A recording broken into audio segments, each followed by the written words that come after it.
Last week, 20 presidential hopefuls took the stage in Miami for the first Democratic primary of the 2020 presidential election. The candidates tackled a lot of different topics, including healthcare, immigration, climate change, and the economy. So all the candidates, of course, held strong. They pushed their platforms, but the question still remains, if elected, could they actually successfully put any of these initiatives into action, especially if Mitch McConnell is still in charge of the Senate? So joining us via Skype to discuss this, as well as how the debates helped or hurt the various candidates, is contributing editor and reporter for Rolling Stone, Matt Taibbi. He is also the author of Hate, Inc., How and Why the Press Makes Us Hate One Another. Welcome back to Rising, sir. Good morning. All right, so Matt, top lines, your thoughts on the debate. You know, I think one of the things about debates really are this early in the process, and they're always the most heavily watched debates of any of them.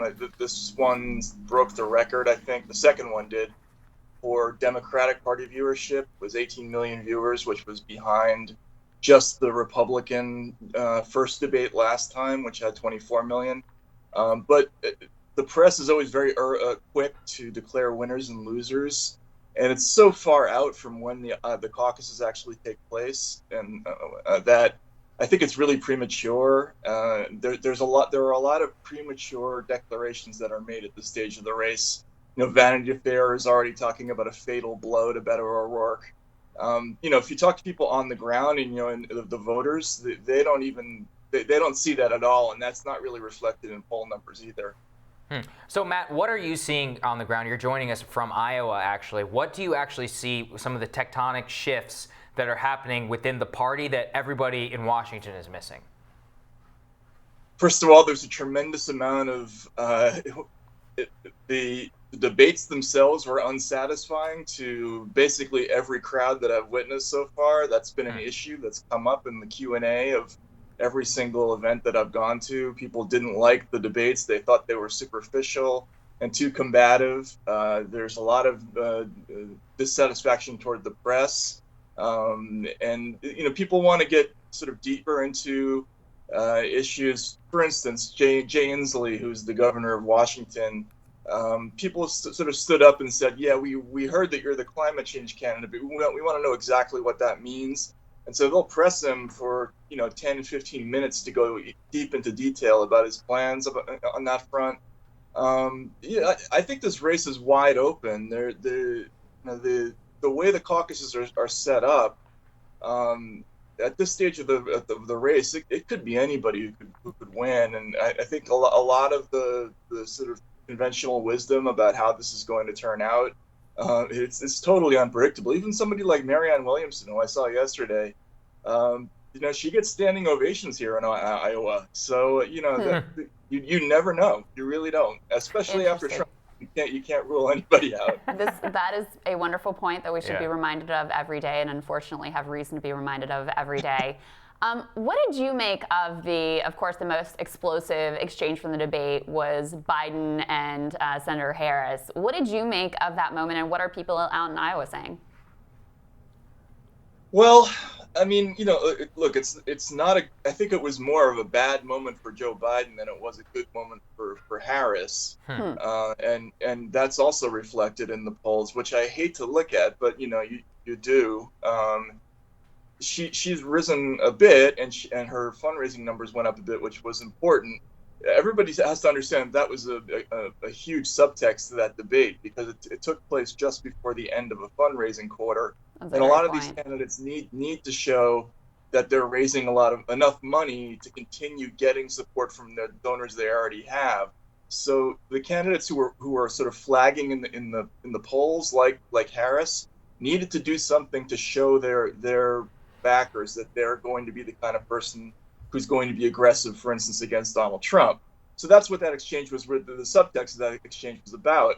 But the problem there was that it exposed this huge weakness, political weakness in Joe Biden, which is that if he goes into the general election and he's toting some very ambiguous history on the busing issue and some other issues, then the Democratic field is already pretty weakened. I think if he's the presumptive front runner heading into the fall, that's a strange thing.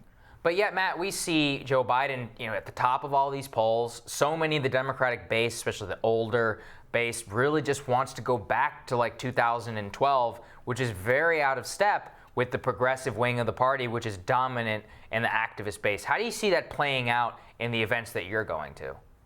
Well, I think there's a huge dichotomy between the media and the Twitter sphere, which I think are kind of one and the same. The sort of media and the LA, Washington, DC nexus of the party, they're very overrepresented on Twitter. Whereas the rest of the party, the actual voters have very different views. Biden does very well in the South. He does very well with black voters. And that doesn't seem to have changed all that much, even after that exchange last week for some reason. So, again, one of the things watching those debates is you see all these pronouncements after the debates. So the media falls in love with Castro or Harris, but sometimes viewers see these things very differently. And I hear when I go to these events that people are very upset with the combativeness of the debates, the superficiality of them. They want to hear more about solutions to problems. They want to hear more togetherness and healing. I mean, these are the kinds of words that I hear. So sounds like Marianne Williamson. I was like, yeah, no wonder Marianne is doing really well. Exactly, yeah. I take your point though, Matt, because I am not a Kamala Harris fan just in terms of my politics. I am, more to the left than she is, and I thought she had a stunning performance, just on a talent performance level. She really nailed it. And then I went home and talked to my dad, who's older, and who frankly used to be a Republican basically until the Trump era. So he's a relatively moderate to conservative, now Democratic voter. And I just asked him without putting any spin on the ball, what did you think of the debates? And he said, I thought Biden was great. I thought that Kamala Harris was very unfair to him. And it was interesting, right? It was like, again, like, oh, okay, this lands very differently depending on the person. But the other thing that, that I think is kind of hanging over all of this is a question that got asked at least one of the nights about, okay, well, what are you going to do to actually get this agenda passed if Mitch McConnell is still in charge of the Senate? And I'm not sure that anyone has really had a great answer for that.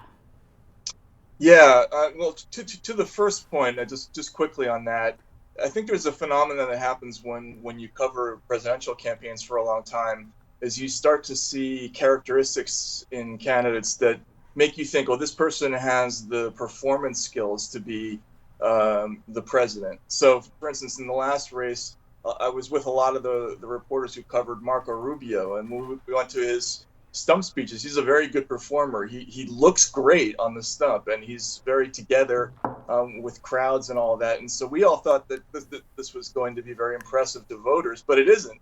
It didn't work out that way. So I think our traditional notions of what's a good performance in politics are changing. People are looking for different things than the press is used to. On the second point, are you saying Kamala Harris is the Marco Rubio of 2020? I wasn't trying to make that. Because if so, I'm going to make that the headline of the segment. That won't go over too well. Yeah. But no, I mean, you know what I'm saying, and as to the McConnell thing, McConnell's name has come up at every single event that I've been to so far. And a lot of people are talking, many of the candidates are saying things like, we can't just win, we need to have, a fundamental transformation of the way the country thinks about things. And some of them, for instance, Williamson yesterday was talking about how Trump was not just a politician, he was a phenomenon.